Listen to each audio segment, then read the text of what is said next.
Você que me diz, mulher, você ficou 5 anos sumida, hein? Ah, putz, já cheguei levando bronca. Pois é, mas eu acho que às vezes é importante, assim, né, para tomar um fôlego. Na verdade, eu não parei nesses 5 anos, né? Eu Uhum. tive em vários outros projetos, mas eu acho que para eu entender para onde eu queria ir, assim, enquanto carreira solo, porque nunca é solo, né? A gente está sempre muito Sim. acompanhado, muita gente, mas eu precisei organizar muita coisa na minha cabeça, sabe? Eu acho que o primeiro disco ele foi muito intuitivão e, e visceral, assim, de um monte de coisas que eu precisava botar para fora e resolver, assim, comigo mesma. E aí, de repente, eu me vi diante de um monte de coisas que eu não sabia como lidar, sabe? E aí, enfim, é isso. Tomei esse tempo para organizar minha cabeça, muita física quântica, yoga, várias descobertas.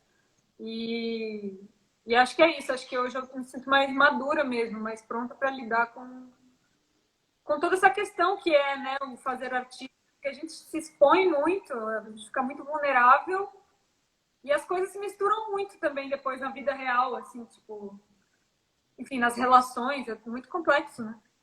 É. O E foi um disco muito intenso também, né? As canções pediam uma intensidade, assim, que eu fico imaginando que era muito difícil você fazer isso toda noite, por exemplo, né? Mas ao mesmo tempo, Sérgio, eu acho que eu fiz isso porque naquele momento era a energia na qual eu estava vibrando, entende? Meu campo vibracional estava orbitando em torno daquelas questões ali.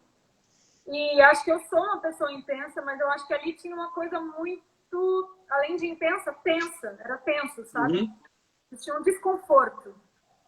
Uhum. Meio mundo, assim, talvez, assim, de coisas que eu precisava, que eu nem sabia ainda e eu vinha descobrir, eu acho que com todo esse movimento de fazer o disco e de iniciar várias coisas novas na minha vida, eu fui me dando por conta, tomando consciência. Então eu acho que esse tempo que eu tomei o fôlego foi de organizar exatamente isso e poder lidar com um pouco mais de leveza, mesmo com aquilo que é denso e que é profundo, sabe? Uhum. Mas eu acho que é isso. Hoje eu acho que eu estou mais confortável dentro dessa intensidade. Eu não estou mais tão tensa. Eu acho que o era esse conforto no desconforto, sabe assim? Agora, o que eu acho legal é que o pedalado é completamente diferente do que você fez no E, né? Sim.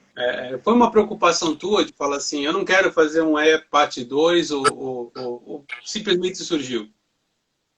Foi um pouco, assim, mas eu, quer dizer, eu não acho que foi no lugar de vaidade, assim, de nossa, eu não quero me Eu não repetir. creio nisso. Eu acho que, na verdade, foi quando, logo assim, em 2017, que eu poderia, por exemplo, já ter começado um processo de disco novo, e não comecei porque eu ainda não sabia para onde eu queria ir, e eu falava para mim mesma, se eu quiser fazer um E2, eu sei o cálculo. Mas eu Uhum. sentia que eu tinha que descobrir outro lugar em mim, resolver outras coisas e desbravar um outro lugar. Assim.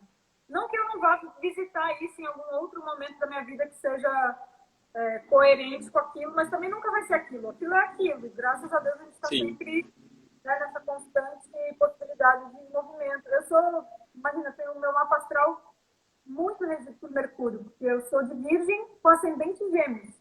São os dois signos mercurianos.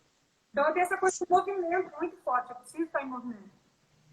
E aí, mas na hora que eu comecei a botar a mão no trabalho mesmo, não foi um pensamento de, eu não quero fazer a mesma coisa que eu fiz no E, e sim, o que eu quero fazer agora, sabe? Se sim, descobrir o caminho. Porque eu nunca sei, na verdade, aonde vai chegar de início. Tipo, eu não comecei esse disco já sabendo aonde eu queria chegar com ele. Eu vou descobrindo no caminho. E o E foi a mesma coisa. Então, nesse sentido, ele é experimental, sabe?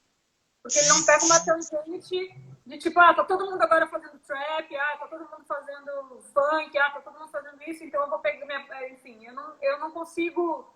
Claro que eu absorvo e consumo isso também, porque o meu consumo musical é muito diverso. Mas eu não tenho tanto essa coisa assim de fria e calculada. Eu gosto de ver onde vai dar, sabe? Ser surpreendida também pelo próprio processo. Então é isso, acho que pedalada veio já de um outro momento, primeira música minha que eu gravo, né? Eu era um disco de intérprete. Então eu acho que daí já vem uma outra carga de vivência, de histórias, de coisas que foram é resultar curioso ali. porque eu escutei a música com o Chico Chico, né? E você dá uma leitura completamente diferente, assim, né? Já primeiro porque eu sou mulher, né? Já começa daí. É, não, sim, mas tem uma coisa assim de, assim, são duas canções diferentes, cada um tem a sua versão pessoal do que seja pedalada, né? Exatamente, mas eu acho que essa música é um pouco sobre isso também, sobre essa confusão do lugar do sujeito e do objeto, sabe? Quem é que tá falando o que foi, até pela forma como a música foi composta. Eu mandei um haikai pro Chico, que era a primeira estrofe da música. Eu pedalei pelado por mais de 7 quadras, em plena madrugada, não procurei nada. E o resto ele me devolveu. E aí a gente começou a cantar ela junto em várias ocasiões, em shows, assim, e começou a se instaurar uma dinâmica de forma espontânea, porque a gente nunca combinou. E quando a música chegava no fim, a gente começava a fazer um improviso verborrágico, de ficar falando qualquer coisa um por cima do outro, sem deixar o outro falar. Aí isso puxou para mim o mood do Mental que eu quis trabalhar ali no clipe e na própria canção em si, porque aquela parte não existia. Aquela parte no final da música, quando eu estou dançando na locação, Sim. nada que realmente faz sentido, nada do que eu digo importa para você, não importa o que eu diga, você sempre faz questão de me dizer que não está ouvindo. Isso não existia, isso foi depois, quando eu fui gravar a música, que eu decidi fazer uma parte nova, assim, digamos. Então, eu acho que realmente é a mesma história por duas perspectivas completamente diferentes. Assim. A música acho que é um pouco sobre isso. Pô, cara, o clipe é fantástico, não? Eu gosto muito, eu tenho um maior carinho. Assim. E foi uma loucura que deu certo, porque a gente, imagina, eu não teria condições de arcar com o custo de fazer um clipe grandioso daquela magnitude, né? De locação, figurino, elenco, equipe. Tinha mais de 25 pessoas no set, assim, muita gente trabalhando mesmo. Mas foi uma coisa que acho que todo mundo topou a loucura, sabe? Assim, se apaixonou pela história de fazer uma coisa diferente e a gente foi achando os parceiros certos e aí foi isso, assim. Foi um set... A gente rodou 2 dias antes do Natal, em 2018. Levou um tempinho ainda para lançar. Nossa! Eu já demoro, né, Sérgio? Eu preciso resolver isso, né? Porque foi foda, mas enfim, são coisas que a gente vai tendo que resolver. Eu acho que um pouco é porque eu sou muito virginiana, eu gosto de elaborar e de lapidar e de deixar o melhor que pode, mas nesse caso de pedalada também teve um certo trâmite para entender como o disco ia ser lançado, porque a gente recebeu a proposta do selo do Ney, aí algumas gravadoras se interessaram, então a gente ficou entendendo para onde ia, para onde não ia, como é que a gente ia fazer para viabilizar o disco todo. E aí, nesse tempo, eu acabei deixando pedalada quase um ano na gaveta, um ano na Sim. gaveta, porque a gente não queria também soltar só uma coisa que não ia ter continuidade, sabe? Então, foi isso. Acabei lançando quase um ano depois. Mas o set a gente rodou, era, sei lá, 2 dias antes do Natal, um calor do caralho na Lapa. Não tinha ar-condicionado, tipo, todo mundo suando, mas muito feliz, assim, muito se divertindo mesmo. Foi um clima muito, muito divertido. E aí eu acho que isso imprime também no resultado, né? É interessante que o vídeo, não sei de quem é o roteiro, mas o vídeo ainda tem questões que são atuais, né? Como mansplaining, como sexualidade, né? Até como uma certa repressão à sexualidade. Como é que foi essa? O roteiro do clipe é meu, da Ana Campos e da Beca Braga, que trabalham comigo na direção criativa do meu trabalho como um todo. Assim. E ele veio a partir, claro, a música já falava um pouco sobre essa coisa do encontro e do desencontro e sobre a coisa, sobretudo, eu acho que depois eu acabei puxando mais para essa coisa do mental looking, do mansplaining, mas acho que essencialmente quando eu e Chico a gente fez a música, eu acho que ela falava um pouco sobre essa projeção que a gente faz no outro. Entende? Que é o relacionar-se, né? Às vezes Sim, você julga, enxerga a forma como o outro age com você a partir de uma projeção que é sua, que é algo que você que está vendo, que você que está sentindo, e para o outro aquilo bate de outra forma. Então, daí veio o mood do personagem do Gabriel Leone no clipe me visualizar em todos os lugares e aquilo nunca seria eu de fato, né? Porque ele não estava se relacionando, enxergando a minha personagem. Ele estava se relacionando com a projeção da ideia daquilo que ele fez. sim. Então, e o que trouxe muito o roteiro do clipe foi a própria locação. Eu já tinha feito umas fotos lá uns anos atrás, e é um casarão, assim, uma pensão na Lapa, muito muito linda, muito linda, muito linda. E detonadaço, assim. É um lugar tombado. E na esquina da escadaria Celaron, assim, no buchicho da Lapa. Sei. E aí a gente pensou, putz, vamos rodar nessa pensão. E aí a própria pensão veio trazendo o roteiro, porque ela enfim, a locação quando tem vida, bicho, ela te leva, eu acho, assim. Uhum. Tinha uma janela pra frente da outra, então daí a gente resolveu fazer a cena de brincar, de terem coisas psicodélicas acontecendo nos quartos, e aquela pessoa me perseguindo e nunca me encontrando. E, enfim, até que a gente consegue puxar no final do clipe o protagonismo para a minha personagem.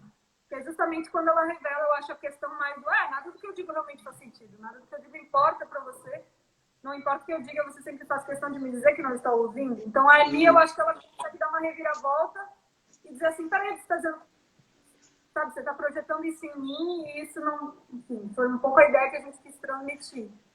E aí eu acho que é isso, o roteiro vem muito da história da música, mas da locação também. E algumas coisas surgiram no próprio set, porque a gente teve uns ensaios lá antes na locação, com o Sérgio Pena. O Sérgio Pena é um preparador de atores com quem eu trabalho já há 1 ano e meio, 2. Eu faço as trilhas sonoras dos workshops dele e também atuo como atriz, como cantora, e eventualmente faço trabalhos de preparação para cinema, para novela, ele vai fazer. E o Gabriel Leone, né? Porque eu fui cantar na preparação de Eduardo e Mônica. E aí a gente acabou ficando amigo. E aí, na hora de fazer o clipe, eu acabei chamando ele se amarrou. E ele acabou colaborando muito também com essa questão da visão da cena. Tipo, Sim. a própria lista aí, a gente tinha um pouco o que era o aspecto da personagem, da cena ali, da interação com o Gabriel no início do clipe, mas não tinha o texto. Ela chegou lá e improvisou o texto na hora. Aquela história de Jorge no telefone, não sei o que, foi na hora. Ela viu o telefone e falou assim, não. Aí, cara, foi muito doido, porque as coisas, parece que a obra, ela gira em torno de algo que tem que ser... Acho que eu já te falei isso, aquela outra conversa que a gente teve na época do Parece que ia só... o caso é a gente ligar uma antena parabólica e entender o que precisa ser feito. Porque depois a gente foi ver que as coisas foram se ligando, assim. Já tinha pré-escrito no roteiro que teriam personagens assistindo a televisão com algo falando sobre mental erupting. A gente queria inserir dessa forma sutil, pero subversiva. Mas não tinha questão do Porta dos Fundos. O Porta dos Fundos veio depois, porque quando eu estava fechando o roteiro de Pedalada, eu fui pedir uma opinião para a Karina Ramil, que é uma grande amiga e é do Porta dos Fundos. E ela falou o roteiro e tal, depois eles acabaram fazendo um episódio sobre isso e a gente falou, gente, é perfeito, vamos inserir. E aí a galera super liberou, achou maneiro e a gente usou. Mas o personagem do Gregório de Vivier no capítulo do Porta dos Fundos também chama Jorginho. Teoricamente era a lista telefone. Então as coisas elas vão se ligando de um jeito que é muito doido. Assim. E acho que é isso. Quando a gente se dispõe a fazer pela obra, sabe? Pela história. Sim. Agora, desculpa. Não quero fazer um mansplaining também. Mas tem que fazer comigo porque eu falo demais. Pedalada é uma parceria tua com o Chico Chico e você tem feito shows com o Chico. Você chegou a fazer umas apresentações aqui em São Paulo e tal. Como é que nasceu essa parceria? Como é que tá sendo desenvolvida? Vocês têm mais coisas, então? Tem. Eu acho que a gente, assim, eu sou a pessoa com quem o Chico mais fez música na vida e ele é a pessoa com quem eu mais... A gente tem uma pá aí, umas meia dúzia, 10, 12, não sei, tem que parar pra contar. Mas a gente se conheceu em 2015 num show de lançamento do selo dele, da Porangareté, que era show dele, do primeiro disco dele, 2-0 Vargem Alta, e da Júlia Vargas, que estava lançando o DVD. E eu conhecia a Júlia, mas a gente não era muito amiga, não era muito próxima ainda. E conheci o Rodrigo Garcia, que também é a figura central ali da Porangareté. Aliás, ele é a grande figura da Porangareté, porque é ele que inventa todas as histórias. Assim. Sim. E nesse show, o Pousada fez uma participação. E o Pousada já era meu amigo irmãozão, assim, né? E o Rodrigo falou pro Pousada, chama a Duda pra cantar uma música no show. Foi um show no Circulador. Eu conheci o Chico nesse dia. E aí eu acho que depois a gente foi ficando amigo, assim, foi vendo que tinha afinidade pra caramba, e aí é aquela coisa, um canta no show do outro, aí várias pessoas chamando, olha, quem entrou na live, um beijo. Hum. Enfim, começou a chamar para participar do mesmo show, e aí, enfim, quando vê, já viu, né? Já virou isso aí que virou. Mas aí, no final de 2018, ele chegou para mim também dizendo, vamos gravar as nossas músicas. E aí eu falei, tá, mas quem sabe a gente faz um show antes, testa, arranjo, estética, sonoridade, o que pode ser, o que não pode ser, sabe? E aí a gente chamou, Helena tá aí também, beijo. Aí a gente chamou o Pedro Fonseca para tocar com a gente e começou a rodar esse trio. E o show essencialmente são músicas nossas e algumas coisas só dele ou só minhas, inéditas. Algumas coisas de grandes ídolos em comum, tipo Itamar Assunção, Alzira Espíndola. E algumas coisas de grandes amigos em comum, tipo Posada, o João Antuano, enfim. É mais ou menos isso. A intenção é que isso um dia vire um disco, mas eu não sei também, né? Agora que essa coisa de pandemia vai saber. O Pedalada vai sair pelo selo do Ney Mato Grosso, tem participação do Lúcio Maia. O que mais que você pode adiantar pra gente? Pedalada não, é o próximo single que você tá falando. Pedalada é que eu li na coluna do Mauro Ferreira, deu a impressão que o disco ia se chamar Pedalada. Não. Na verdade, quando eu saí o Pedalada, eu nem sabia o nome do disco. Agora eu já sei. Mas acho que o disco vai se chamar Caco de Vidro. Vou dar um spoiler já. Mas esse mês, dia 23, se tudo correr bem, acho que é dia 23. Enfim, depois eu confirmo. Mas dia 23 a gente lança um single novo. E esse sim, o Lúcio Maia é o feat da faixa, que ele coproduziu a faixa comigo e com o Gabriel Ventura, né? E o que mais que você pode falar? Oi? O que mais que você pode falar sem dar tanto spoiler, assim? Dessa faixa ou do disco? Não, do disco. Bom, o disco tem outras músicas minhas, né? Acho que primeira vez que estou gravando coisas minhas. Essa coisa de compor também é uma coisa nova. Uhum. Então, são só músicas minhas. Também estou gravando compositores da minha geração que eu admiro, grandes amigos. Tem música do Ian Ramil, que entrou aí na live. Tem música da Júlia Vargas e do André Vargas, que é o irmão da Júlia, letrista talentosíssimo. Tem música da Bruna Caran. Legal. E engraçado, não foi proposital. Assim, até poderia ser e deveria, e eu me vangloriaria de ser, mas não foi proposital. Sim. Eu estou gravando muito mais mulheres do que homens nesse disco. É bem engraçado, bem curioso. E eu acho que isso reflete o quanto as humanas estão se movimentando mesmo, assim, né? Quando tem mulher fazendo coisa foda, assim. Quem mais que eu vou gravar? Alzira, vou gravar uma música dela. Enfim, tem umas coisas que eu estou produzindo disco com o Gabriel Ventura, que é o guitarrista que já toca comigo desde o né? Meu braço direito e braço esquerdo. E era pra gente ter lançado em maio, mas por conta do isolamento eu não consegui finalizar as gravações, então agora só Deus sabe. Espero que segundo semestre a gente consiga acabar e lançar. Esse single do dia 23 agora, ele já estava pronto, então a gente só mixou à distância mesmo, né? E, enfim, é isso. É uma música minha com o Gui Fleming, que é um amigo compositor também de Taubaté. Uau! Bem interessante. E é isso, né, Sérgio? Eu sempre vou gostando de catar gente nova e enfim, trocar com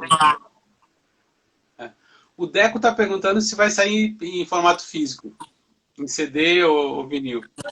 Em princípio, não. Assim, Deus queira que a gente encontre uma oportunidade de fazer vinil, né? Seria um sonho. CD, eu acho que não, gente. Porque hoje em dia, assim, é muito caro o preço para prensar.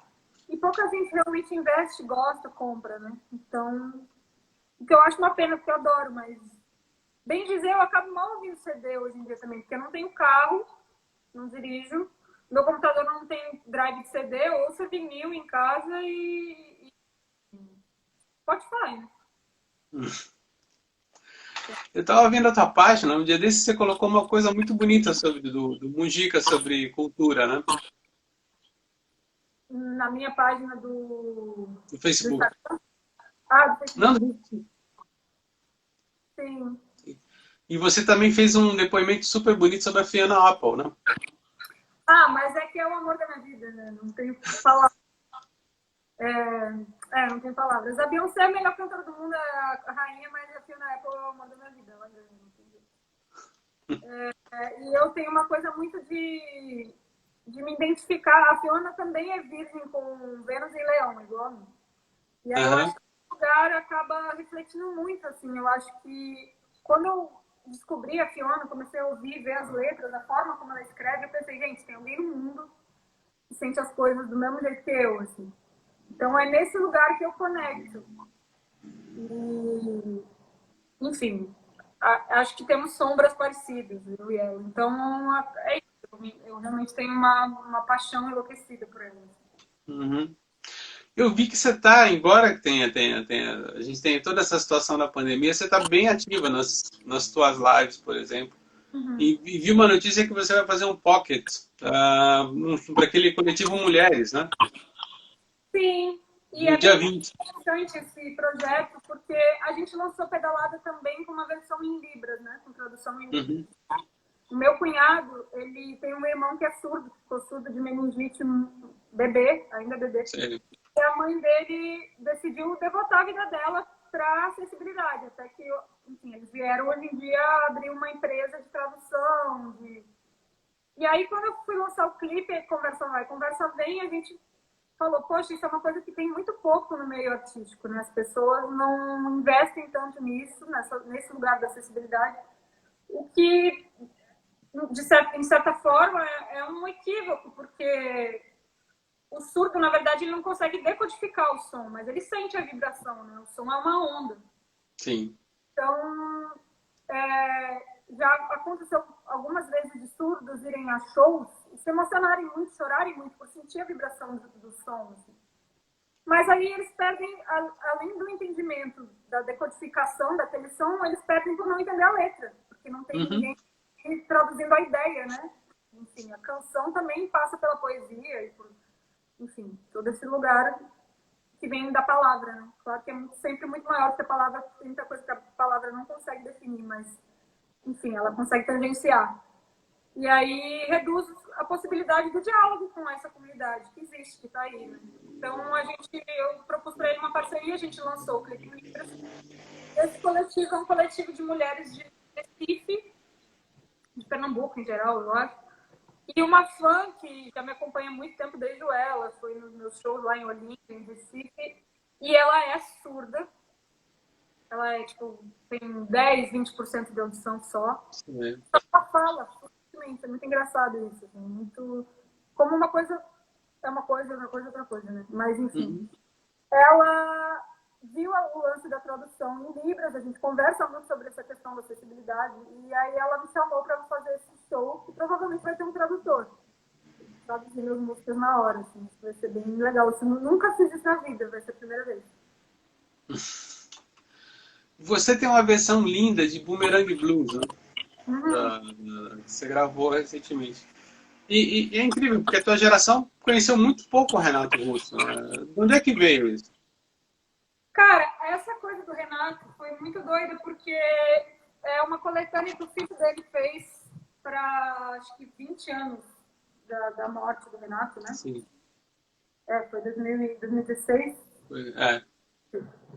E aí ele escolheu alguns artistas e bandas independentes que ele gostava, que ele achava que tinha a ver com a obra do pai dele.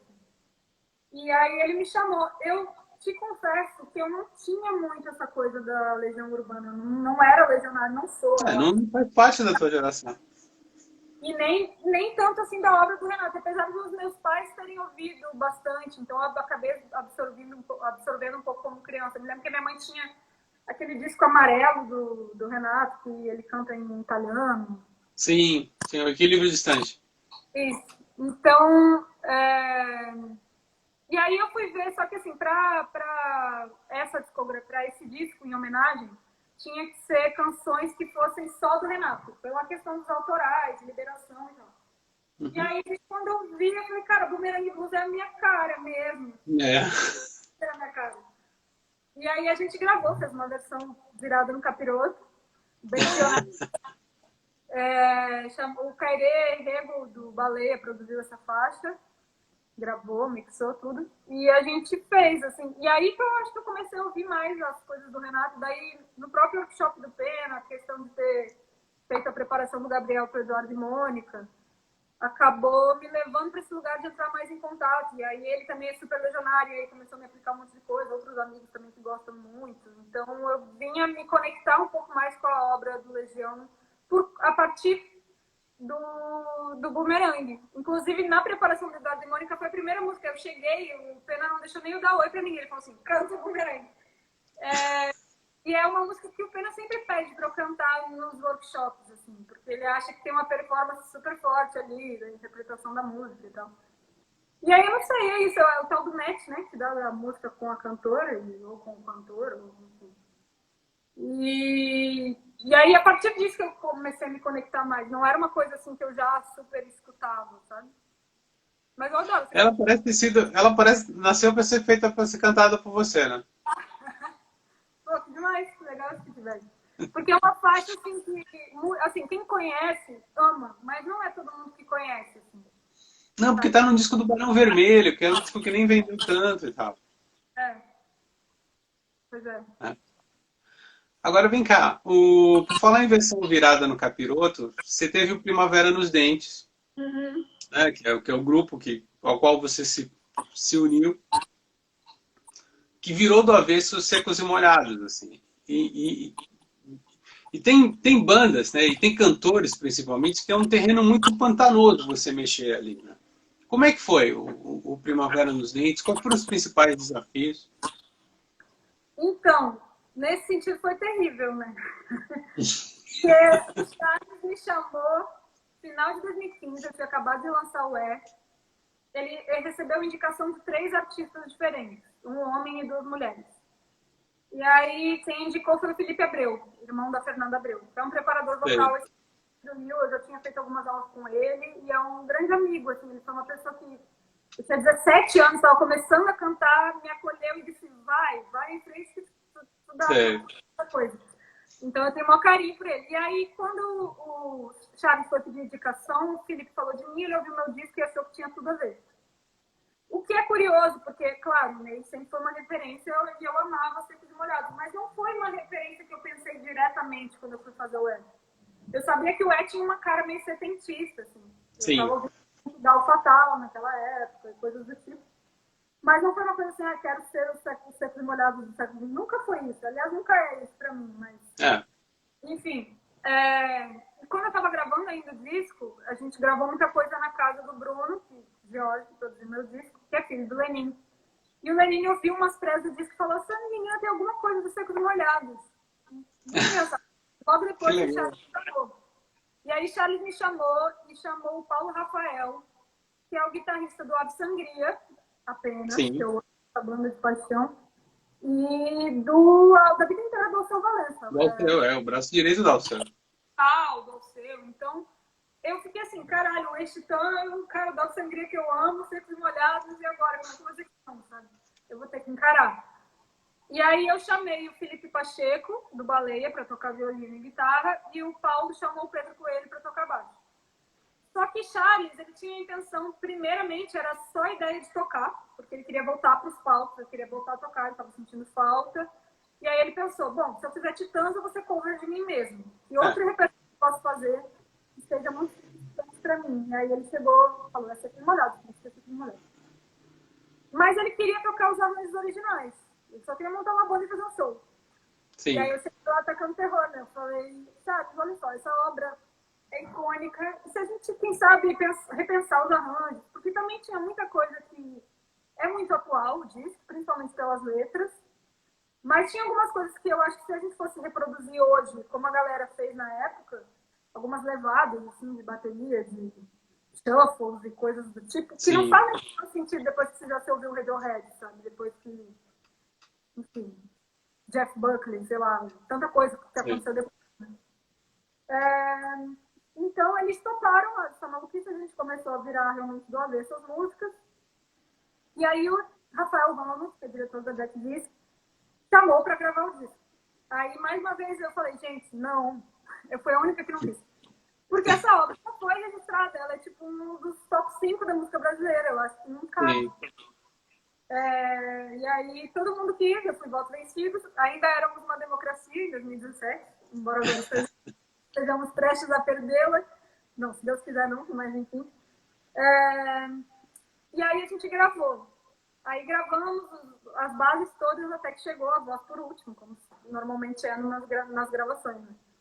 E aí no primeiro dia, Sérgio, eu tive uma crise de choro. Uma crise, mas foi maravilhoso, foi libertador.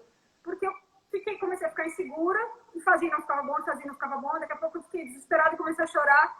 E o Rafael Ramos, ele foi curto e grosso comigo, ele falou assim, todo o negócio é o seguinte, todo mundo acha que você é a pessoa certa para daqui gravar essa voz, mas se você não acha, você vai embora para sua casa agora. Ou então você para de chorar, daqui a 5 minutos eu vou dar o próximo rec. Limpa esse ranho aí que tá saindo do seu nariz e vambora. Foi assim, tipo, sem o Rafael é um cara muito direto nesse sentido. E eu lido bem com pessoa, porque eu acho que eu sou gaúcha, né? Essa coisa de ficar passando muito pano não dá comigo. Mas aí eu, enfim, depois daquilo, abri um canal e eu fui, dei o que eu tinha para dar naquele momento. Mas foi muito importante na minha vida, assim, porque eu acho que eu sou uma outra cantora depois de ter passado por esse desafio que foi tão grande. Medo, né, de compararem, medo de não ser o suficiente, não ser a altura de um dos artistas que era a minha maior referência, uma das, com certeza. Porque além de toda a obra musical e daquela voz que é única, eu acho que o Ney tem a coisa da cena que é muito forte, que é uma coisa que sempre bateu para mim também, sempre me interessou muito. Você leu o livro, não? Sim. Saiu um livro recentemente sobre Secos Molhados. É maravilhoso. Sim. E do Ney também, né? O Vira-Lata de Raça, a biografia. Agora, eu gosto muito, eu estava escutando hoje para a nossa entrevista, o que fizeram, por exemplo, com o Patrão Nosso de Cada Dia, que virou... Não, o arranjo ganhou um contorno meio árabe, assim. Sim. Ou a própria fala, né? Uhum. Ficou muito bom. Ficou muito bom. Assim. Eu tenho o maior carinho, assim, pelo disco e pela experiência toda. Essa faixa Patrão Nosso, realmente, eu acho que ela é o xodó de todo mundo, assim. Todo mundo fala, pô, o disco é lindo, mas Patrão Nosso é um outro lugar, assim. E é impressionante, sabe? Porque eu acho que foi a primeira vez que eu chorei gravando de emoção e chorei ouvindo depois. Sério? Porque eu sou muito fria comigo mesma, assim, não tenho o hábito de me emocionar comigo mesma. Mas nessa faixa rolou um distanciamento, assim, eu ouvi no final e achei que foi bonito, me emocionou a canção em si e tudo que estava acontecendo. Não é que eu me emocionei de, nossa, como estou cantando bem, não foi isso. Foi me emocionar com o resultado final em si, sabe, de, arrepiar, assim. Sim. Então... eu entendo o que você quer dizer na questão dos arranjos, que, por exemplo, falando novamente do Patrão, para a época você tinha aquelas flautinhas que ficavam muito adequadas para a época. Hoje, fazendo... Vai ficar parecendo banda de bailinho, né? Tentando recriar Secos e Molhados. Né? Exatamente, exatamente. Mas, ao mesmo tempo, aquelas letras, né, que poderiam ter sido feitas essa semana. Assim. Sim. E Vinícius de Moraes, de Oswald de Andrade, umas coisas assim, Cortázar no Terceiro Mundo. Tem umas coisas que tu fala assim, meu irmão, que isso podia ser agora, sabe? E, na verdade, isso reflete o quanto que o mundo tá andando para trás um pouco. É louco porque o meu último show pré-pandemia, né, foi justamente assistir o Ney aqui em São Paulo, assim. E ele encerrava com Mulher Barriguda. E aí você fica... aí você vê o que está acontecendo hoje, vê o que estava já acontecendo naquela época, você fala assim, meu, o cara estava antecipando tudo, né? Exato. Tem isso, tá voltando, né? Tem uma coisa, um processo querendo avançar de novo e a gente tendo que botar um limite, assim. Ao mesmo tempo, eu acho que a gente já conquistou vários espaços novos e já pincou várias estacas, tem coisas que não vai ter muito como retroceder, né?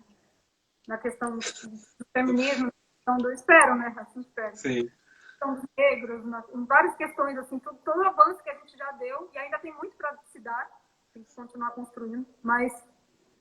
Enfim, tem coisas que não tem como. A gente não vai... Então, Não, não tem como mesmo. aliás, tua irmã tá sacaneando a gente aqui, né? Tá escrevendo saudade de ir ao show, né?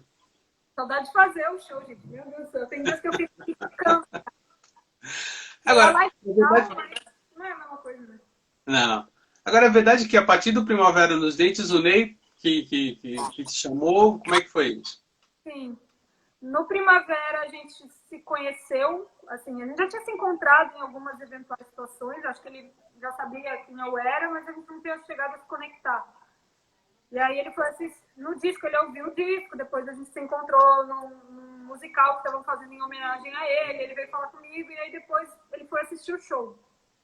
Ele, o Paulo Mendonça, o Gerson Conrad, e Que legal. aí foi um show que a gente fez no Teatro Ipanema, um dos primeiros shows. Assim. E foi muito doido esse dia, porque o show do Primavera nos Dentes, ele tinha uma linguagem meio de espetáculo. Era um show que eu dançava e cantava, era super performático. Tinha luz, tinha figurino, tinha marcação, era tudo desenhadinho, assim, tudo redondinho. Você... E aí a gente, nesse dia do Teatro Ipanema, passou o som, afinou a luz, tudo, eu desci, botei meu figurino, me maquiei, comecei a me aquecer para entrar no palco. E aí o Ale Boschini, que era o iluminador da gente, chegou e disse, Duda, faltou marcar a luz de contra. Porque o show abria com uma luz de contra, e eu de costas, fazendo os movimentos de coluna, de braços, e aí ficava só o desenho da silhueta, né, pro público. E essa era a primeira cena do show, tinha faltado marcar essa luz, a gente subiu para marcar. Quando eu subo, o teatro está fechado e tem 3 pessoas sentadas na plateia. Quem são as pessoas? O Ney, o Gerson e o Paulo Mendonça. Gente, para quem tá aí e não sabe, Paulo é simplesmente o letrista de Sangue Latino, Delírio, fez a tradução de Terceiro Mundo. Então ele é um dos secos e molhados, né? Assim como a Lully. Os secos e molhados tinham essas extensões, né? É. E, bom, aí não me segurei. Na hora eu olhei pra ele e falei assim, é muita sacanagem. É muita sacanagem vocês estarem aqui e eu saber.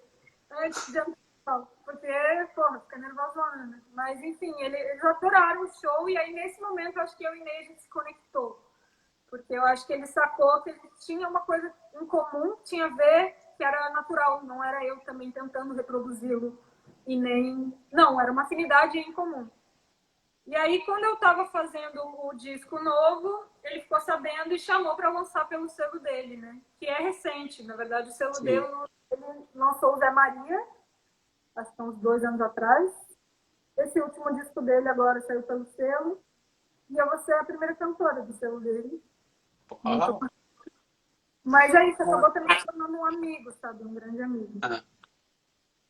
Falar em projetos, outro projeto que você iniciou foi o da Joia Moderna ao vivo, né? Sim. Foi o Yaraíra. Como é que foi isso? E aliás, estão entre as interpretações mais viscerais da tua carreira, aquela coquetel Molotov, por exemplo. Né? Que é do Ian Ramil, se ele tiver ainda.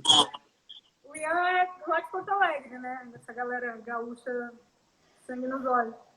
Mas o Yaraíra foi um espetáculo que lançou aqui no Rio em 2016. Era só um show, não tinha pretensão de gravar disco. E foi uma idealização do Felipe Batiste, que é o produtor do espetáculo. Ele quis juntar eu, a Júlia e a Juliana num show. Um show, né, feminino, com essa carga toda. A gente já era muito amigas, já cantava uma no show da outra, já ia passar no novo juntas em Ilha Grande. Mas não tinha nenhum projeto, nada tipo... Enfim, não tinha nada. Tinha só amizade mesmo e trocas advindas disso.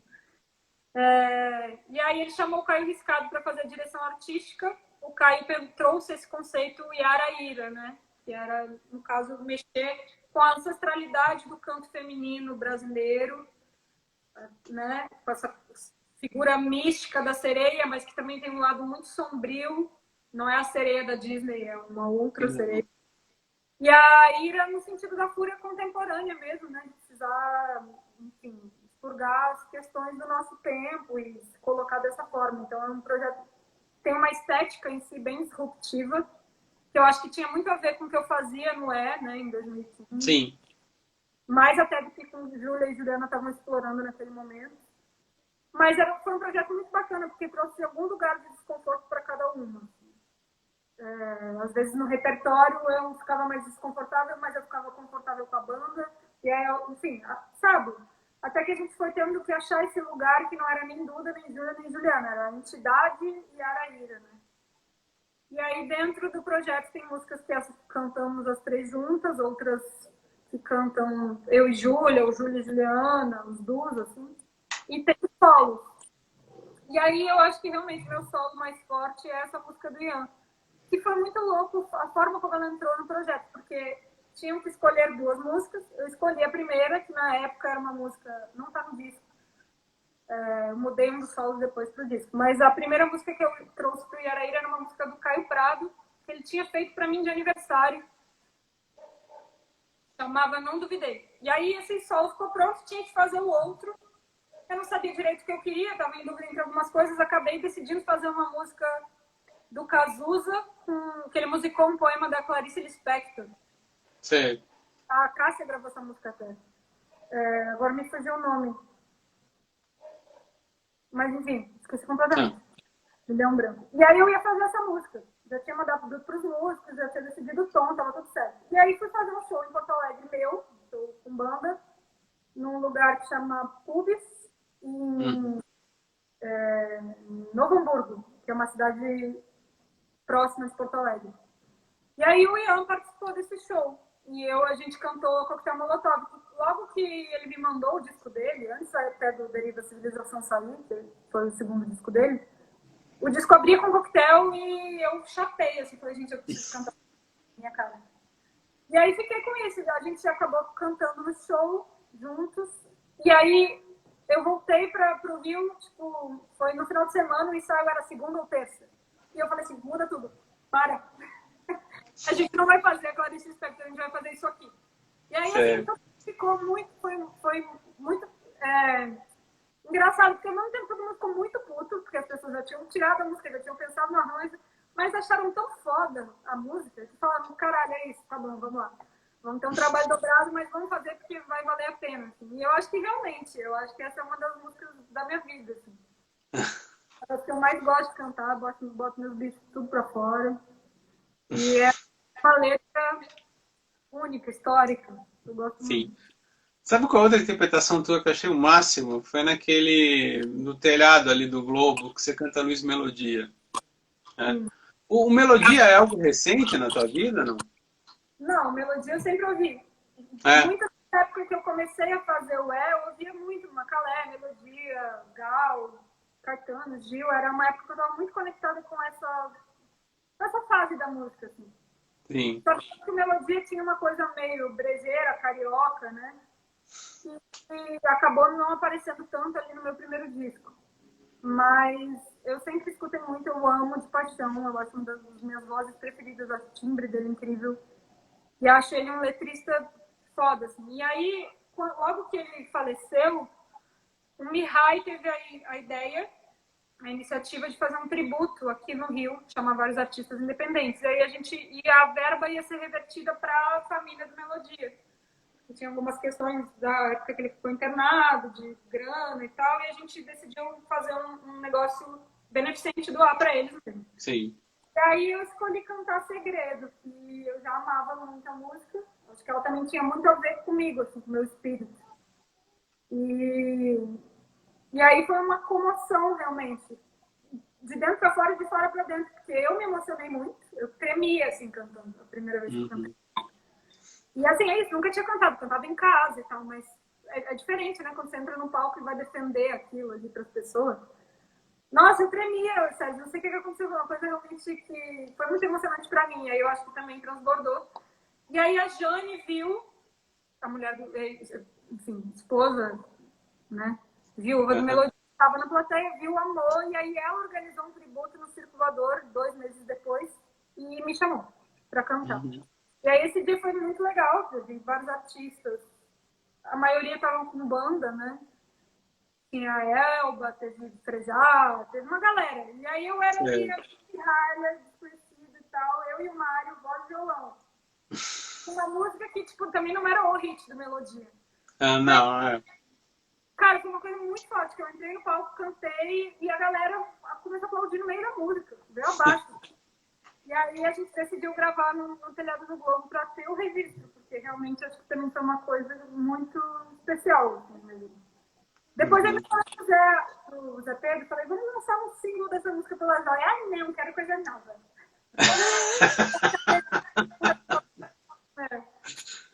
A véia é muito temperamental. Parece, né? Eu aqui, foda. E o rolê não é qualquer coisa que passa.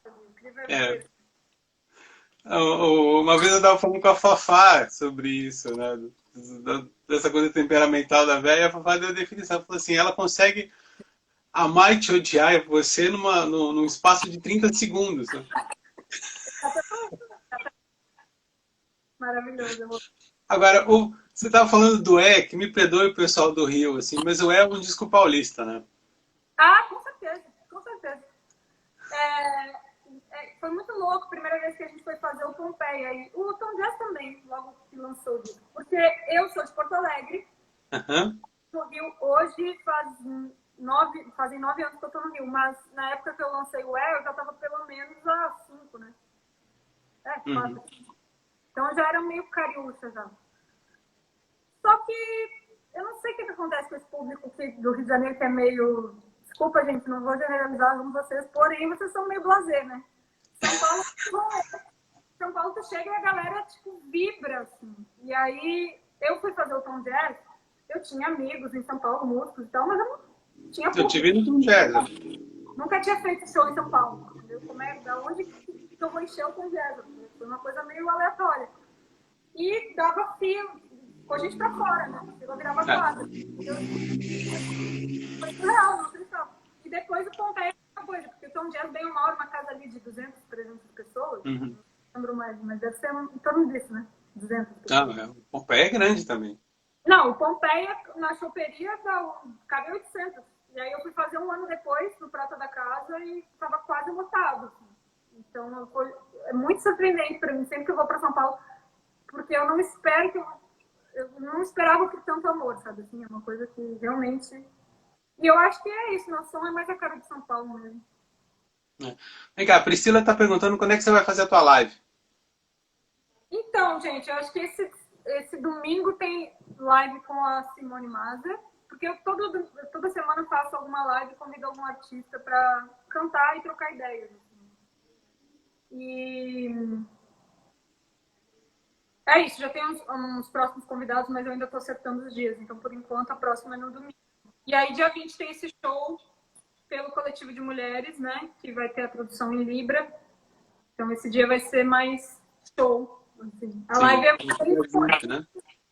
A live acaba sendo muito despretensiosa, né? Um pouco a gente conversa, um pouco bate-papo, aí toma uma cerveja e ri. É mais, enfim, para matar um pouco a saudade e se conectar com as pessoas. Mas tem sido um movimento muito interessante porque a gente está me levando de volta para esse lugar do voz e violão, assim, né? Que era uma coisa que logo que eu comecei a cantar eu tinha muito esse hábito e depois com o tempo eu fui perdendo.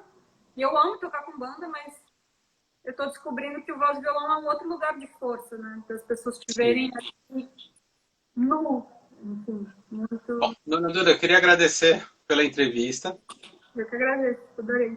Eu tava morrendo de saudade. Você não liga mais pra gente, mas eu tava morrendo de saudade de você. Ai, sério, eu tô muito feliz de estar voltando. Tá, eu também. Eu também. Porque você some, eu tenho que ouvir um monte de cantora ruim, né? Então... Tem muita coisa boa aí, tem muita coisa boa, Romero. Mas, obrigado pelo carinho de sempre. Sim. Dia 23 tem faixa nova, vou te mandar.